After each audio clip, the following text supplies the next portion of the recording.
Good morning, everyone. Thank you for being with us today. I am joined by this illustrious team of folks that we work with every day to keep Polk County and the state of Florida safe, and I'm excited, and we're going to speak with you in just a couple of minutes. But before we do that, I want to tell you there's two topics today. Obviously, this is the main topic. And then there's one other topic that's not related to any of this. Let's talk about fentanyl. Fentanyl is the drug that is coming from Mexico through an open border, a porous border.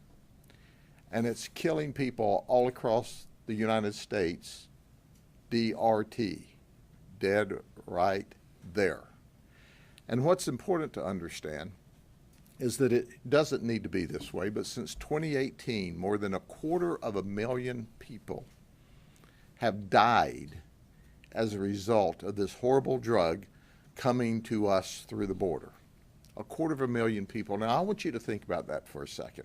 If 250,000 people in this country were dying any other way, there would be major attention to that. Well, everyone that's died is someone's son, daughter, brother, sister, relative, mom, or dad. We care. Those of us here today really, really care. But it appears that that's fallen on deaf ears. It seems like every time I stand up here and talk about a fentanyl operation that we work with our colleagues, I'm saying it's the largest fentanyl seizure in the state of Florida. And once again, that's what I'm saying today. With the seizure of 14 kilos of fentanyl, this is the single largest seizure in the history of Polk County, and that's nothing to be proud of. However, we seized it because we're very proactive, because FDLE is simply the best, because Brian Haas, our state attorney, is simply outstanding and makes sure that dopers that are killing people are held accountable along with other criminals. Our state attorney general, Ashley Moody, says, look, nothing else matters if the people of Florida aren't safe and don't feel safe. So we actually began this investigation in August of 23. That's when we began to get information about this Mexican organized crime drug trafficking organization. And as we developed the information, you can well expect that the picture I'm about to show you includes 2 of the 4 of these arrests that we've made here are illegal, illegally in this country. That's right. They didn't come here to better themselves and their family. They came here to kill people in America with a deadly drug through a porous border that we need to seal off. Let me introduce you to this group. This is Sergio Garcia. He's 52. Let me tell you a little bit about Sergio Garcia.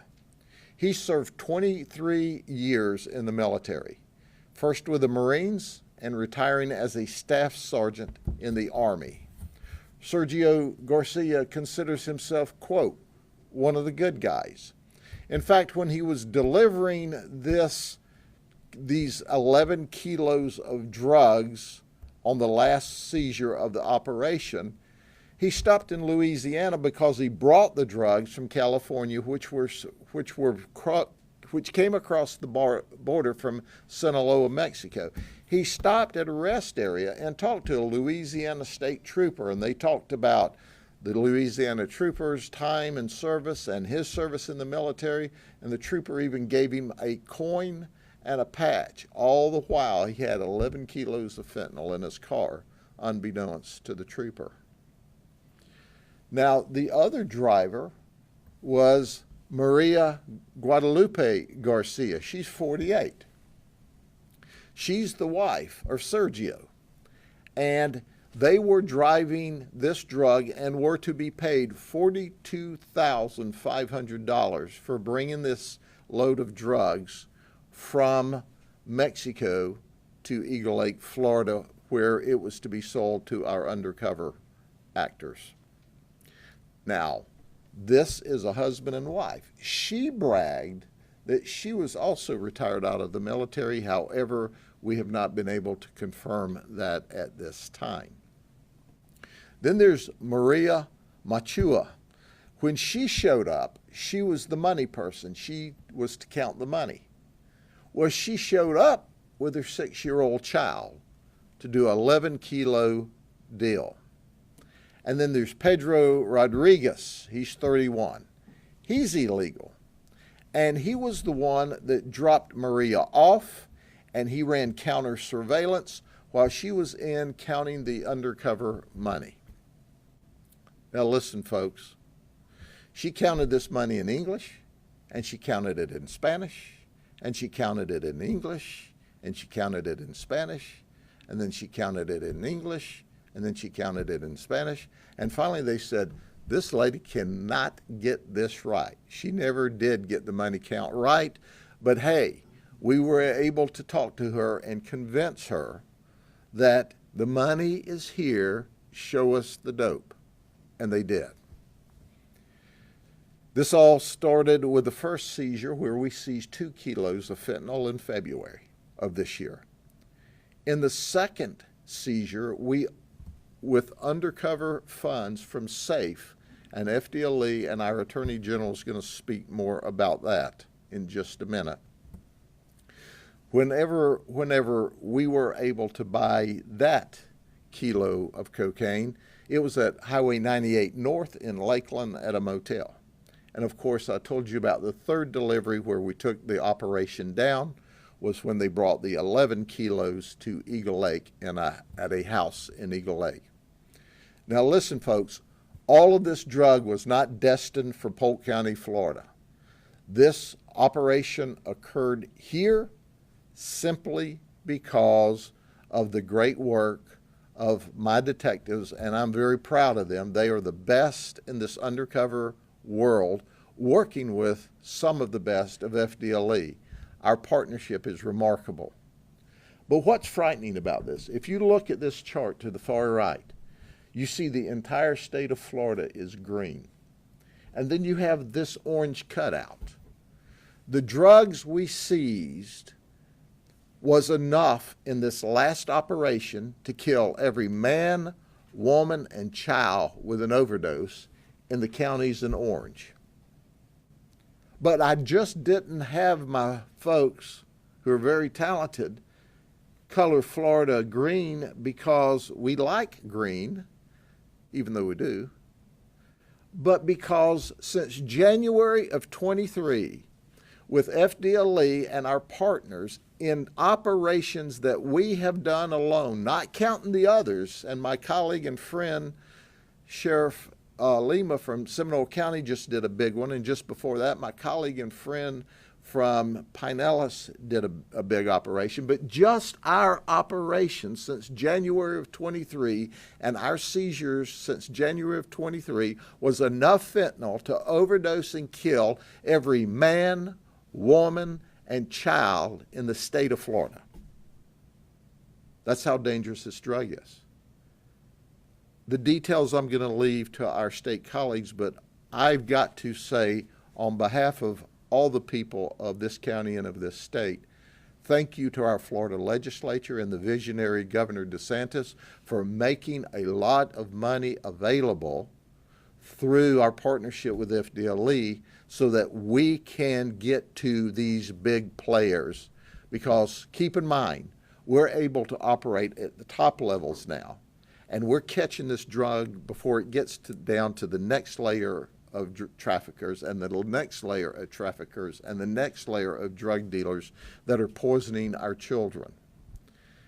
I couldn't be prouder than I am of all of the work.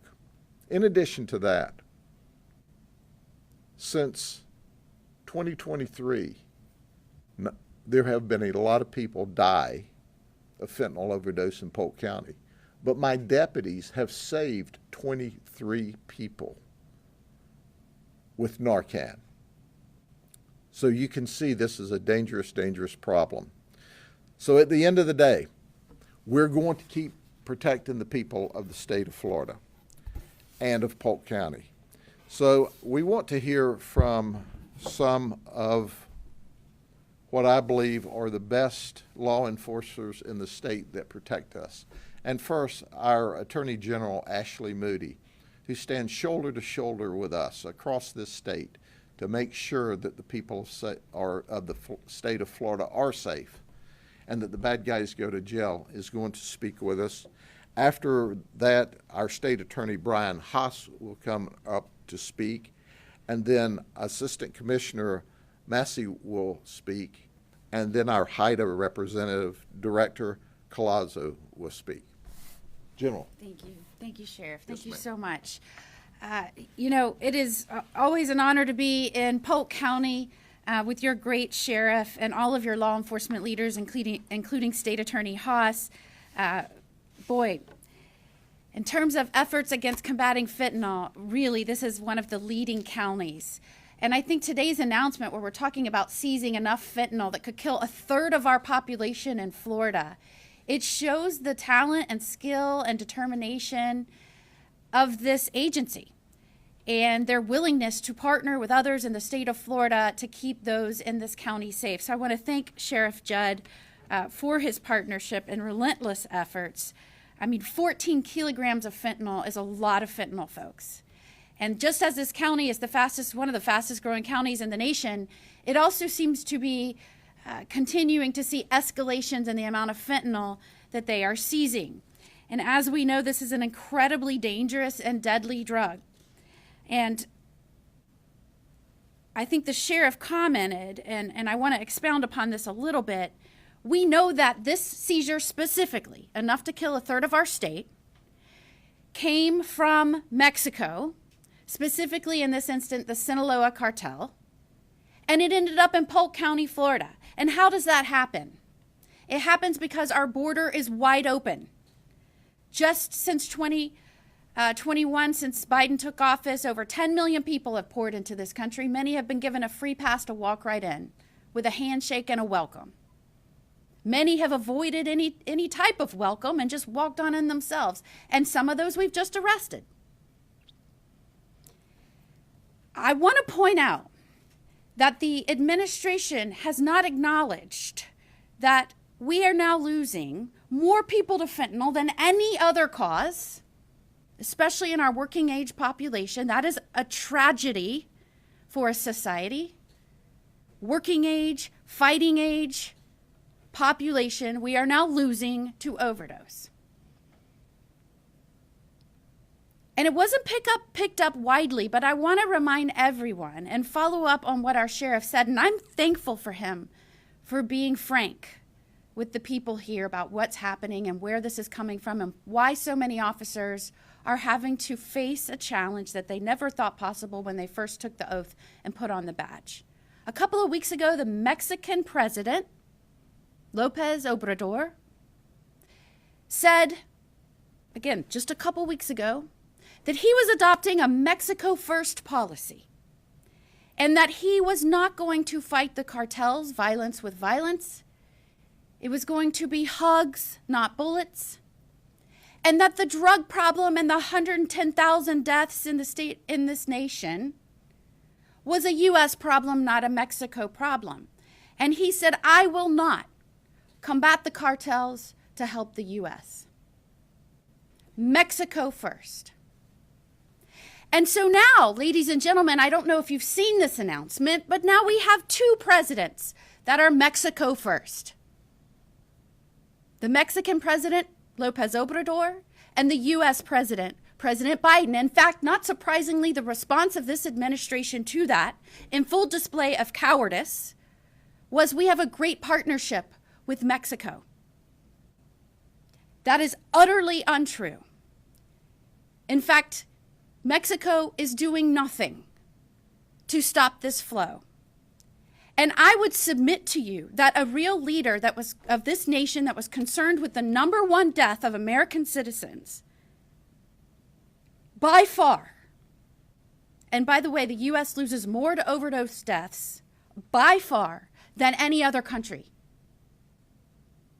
I would submit to you that appropriate response would not just be, we are going to address the cartels with hugs, not violence, but how about how I have demanded and suggested in that we declare the cartels terrorist organizations and we designate fentanyl as a weapon of mass destruction and meet that deadly challenge with the appropriate response that any leader in their right mind would do. And yet, the deputies here in Polk County and the FDLE agents and our HIDTA task forces are left to fend with this overwhelming surge of fentanyl, the deadliest drug that we have seen flowing into our country at this magnitude.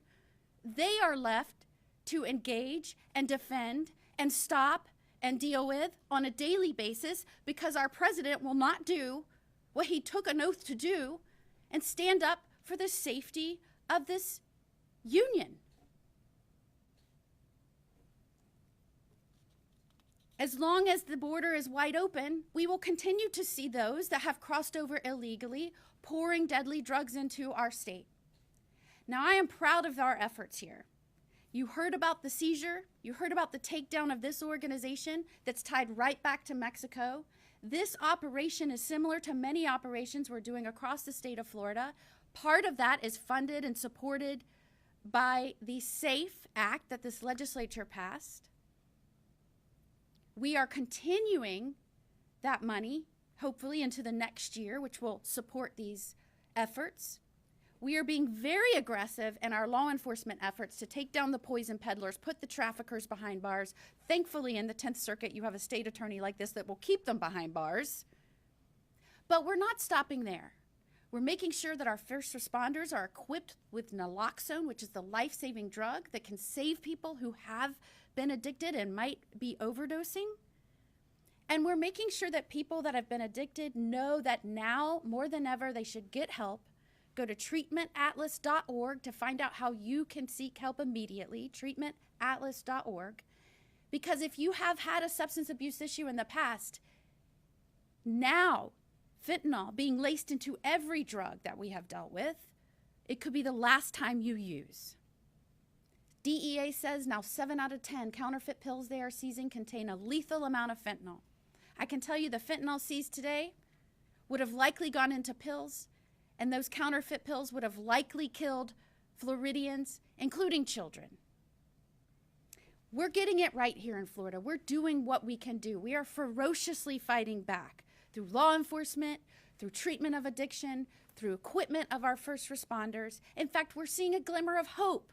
And while the national death rate continues to spiral upwards, in Florida, we've seen a 5% reduction in opioid deaths, a 3% reduction in fentanyl deaths, and right here in Polk County, because of the great efforts of this sheriff and other law enforcement, we've seen a 4% reduction.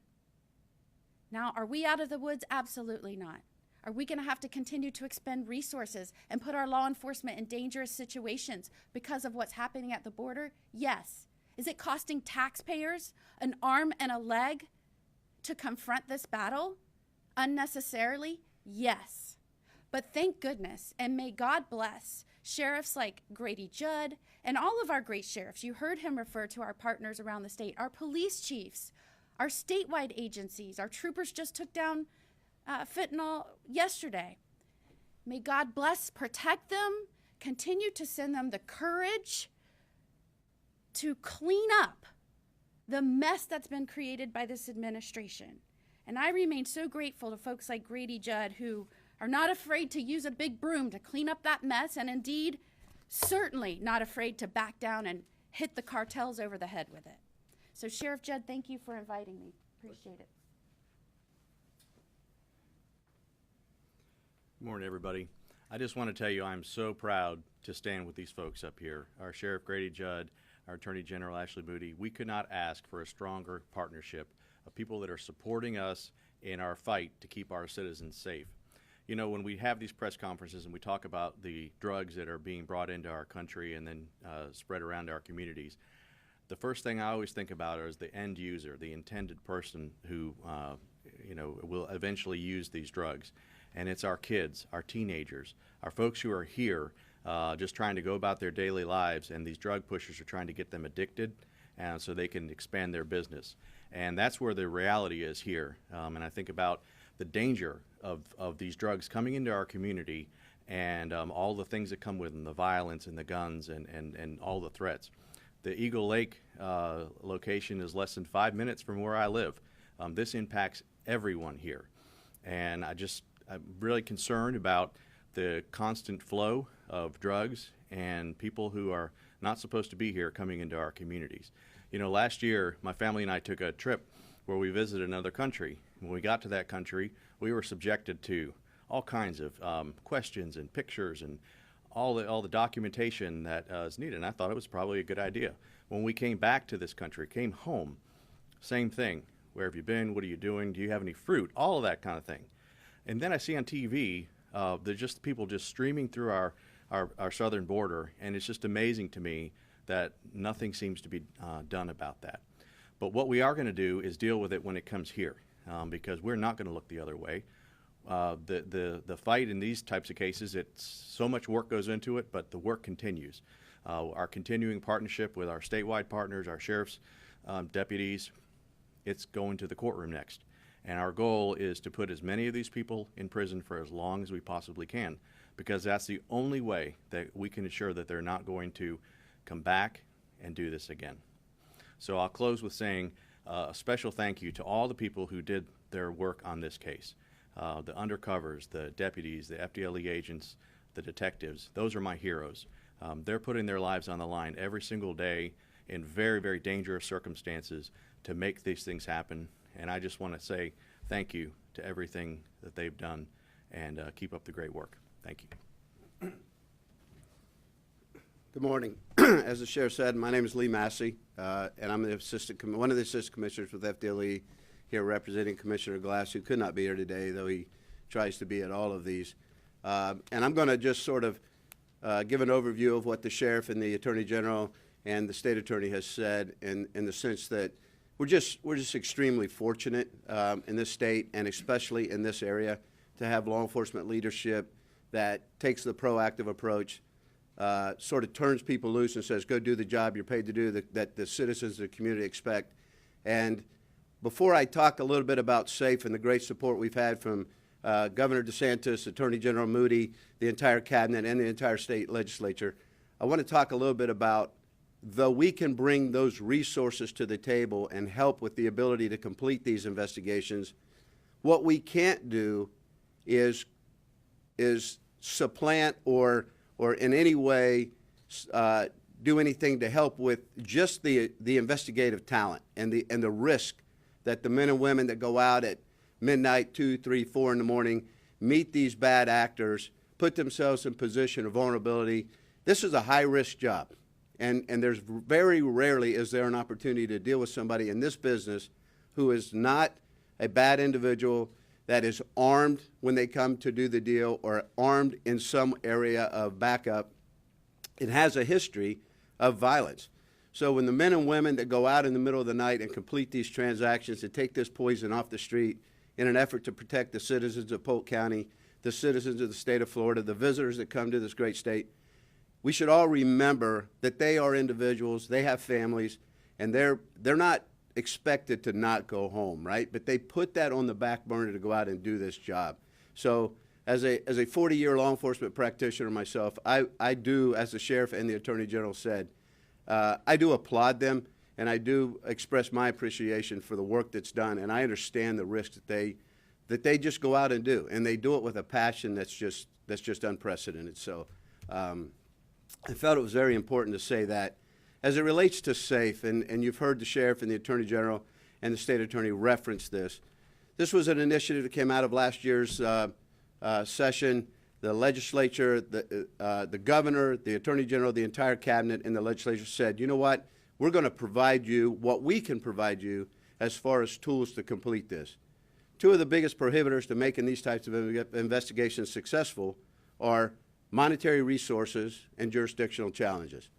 This SAFE program and the partnership with FDLE and the monies that the legislature has provided to us to get out to these agencies, That's removing those obstacles, and this is the reason we are seeing the successes we are.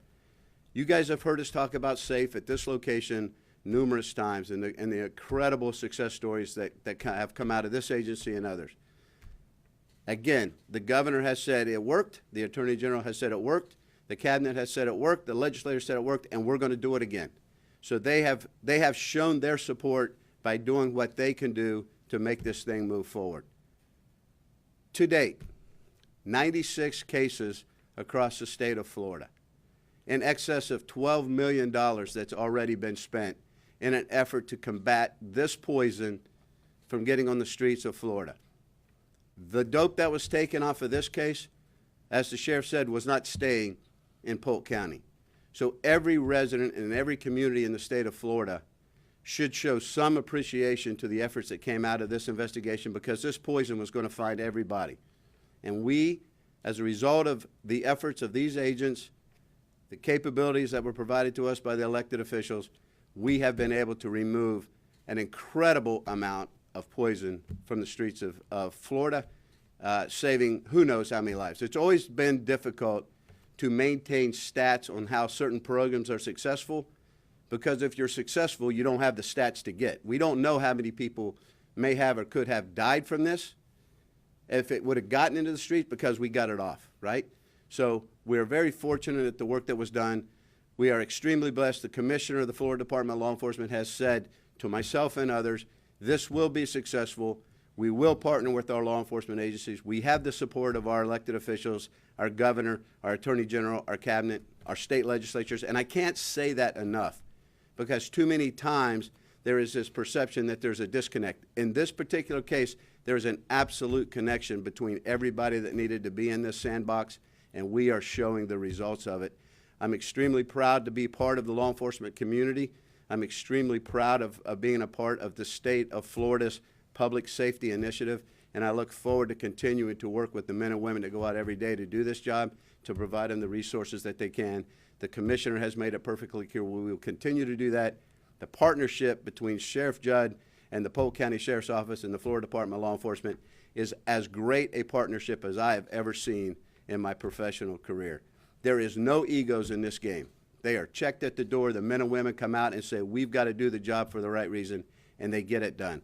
Sheriff, Attorney General, State Attorney, I can't express it enough. Partnership with our HIDTA folks, who Director Collazo will speak next, it's just seamless, and it's working. So thank you to everybody up here. More importantly, to the men and women in the back of the room, thank you so much for what you do day in and day out. And from Florida Department of Law Enforcement, we will continue to drive this truck forward. So thank you. Good morning, everyone. I'm A.J. Collazo. I'm the director of the Central Florida HIDTA. And as Commissioner Massey said, we are into the collaboration. All of our HIDTA initiatives work seamlessly together. And I'm very honored to be here standing shoulder to shoulder with the leadership of these agencies that brought you this investigation. I gotta look at this, the fentanyl, the amounts of fentanyl that were seized here today, and what damage it could be done, that could be done by that fentanyl when it hits the street. The work that they've done to stop that poison from reaching our communities is remarkable, and I congratulate them for the work that they've done. But I've also have to warn the public that this is not stopping. We are still continually working. The public has to be educated that fentanyl is very dangerous. We're looking at a little over 2 milligrams of fentanyl can kill someone. You can overdose on that. You have 14 kilograms in this one case alone. So based on their work, it's been remarkable. The results are fantastic. I thank them for their service and for their time, and I thank you all for your time as well. And those of us at the Central Florida HIDTA will continue to work with the Sheriff's Office here in Polk County, FDLE, the prosecution venues we have available to us, and continue this partnership in the future. Thank you. As we close out today, Maria Guadalupe said she didn't know anything about any dope. She was just delivering this box of Huggies from California. Now, when's the last time that you picked up a box of Huggies that weighed 27 pounds? And that's the kind of illusion that they want to create, is this is not dangerous, but it's killing people. So Maria, we don't have any Huggies in the county jail, but we have you there, and that's where you're going to stay until our state attorney and his prosecutors lock you up for a very long time. So that's the end of that particular case, but it kind of segues into the next statement I want to make for you. If you think all of this drug was destined for just the state of Florida, you're wrong.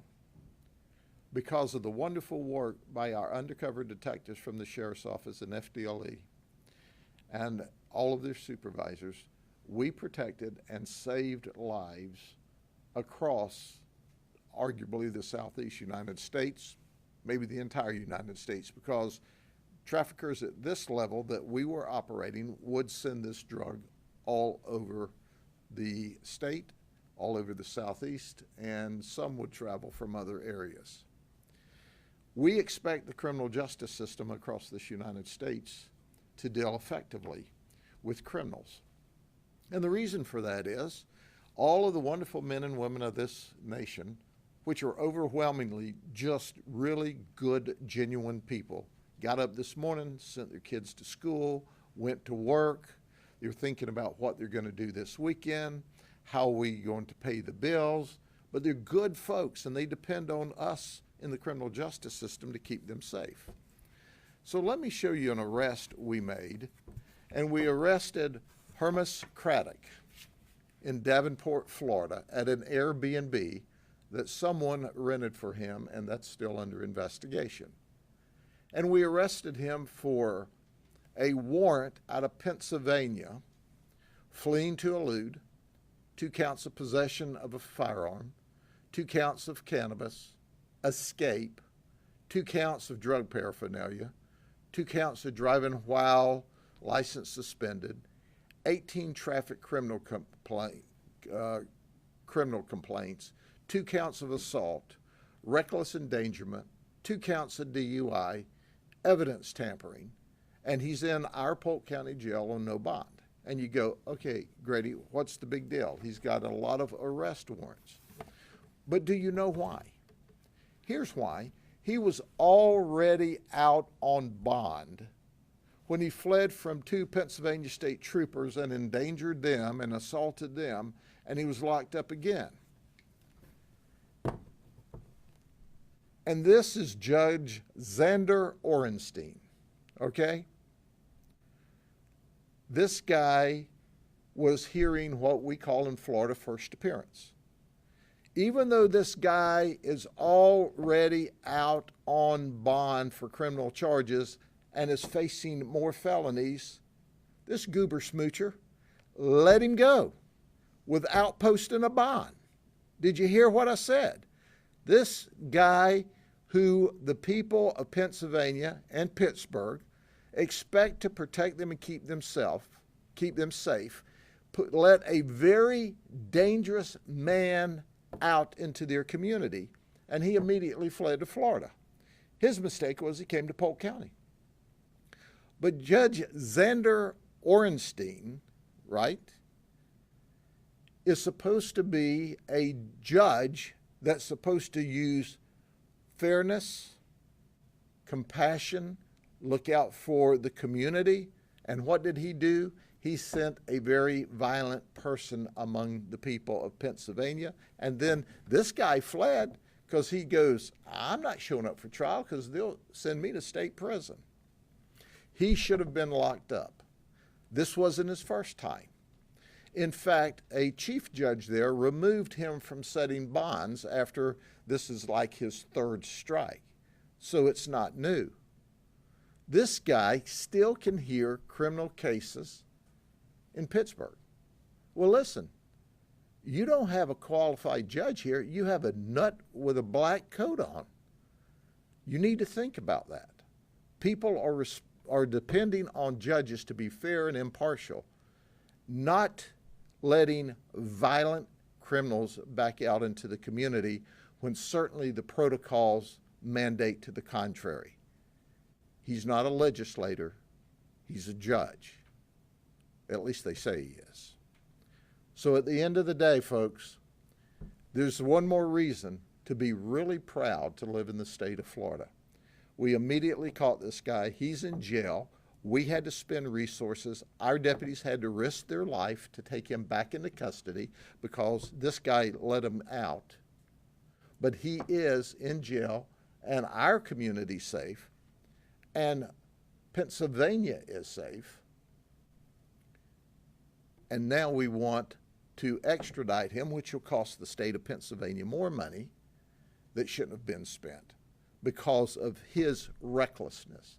He is reckless, and the people of Pittsburgh ought to say, we don't want the likes of this dude who lets violent criminals out when the rules mandate they should be given a high bond and are detained until trial because they've already let him out once. So anyway, if you want to see a total failure as a judge, here's a picture. Okay? Any questions about any of the operations? Sure, you mentioned two of the first four that were arrested. You said two were illegal. Where are the other two from? The other two are from the United States. They came from California. That's their current residence. Sergio and Maria are from California. They are retired military. Maria, by the way, has been stopped and turned around at the border multiple times. However, Pedro was slicker and got away. And then she finally was able, she hit the border enough that she came across. The reality of it is, folks, very dangerous people are coming into this country with their drugs to take our money and kill our children. And it needs to stop. And that's at a pay grade above me. It's the President of the United States that has to issue the orders and stop that conduct. And I'll assure you one thing. He has the authority to stop it. And he could. He doesn't want to because he really doesn't care about you. He doesn't care that they flood drugs across here and kill your children. If he did, he'd stop the cartels from pushing drugs across this border by the metric ton. Okay? Thank you very much. Have a good day.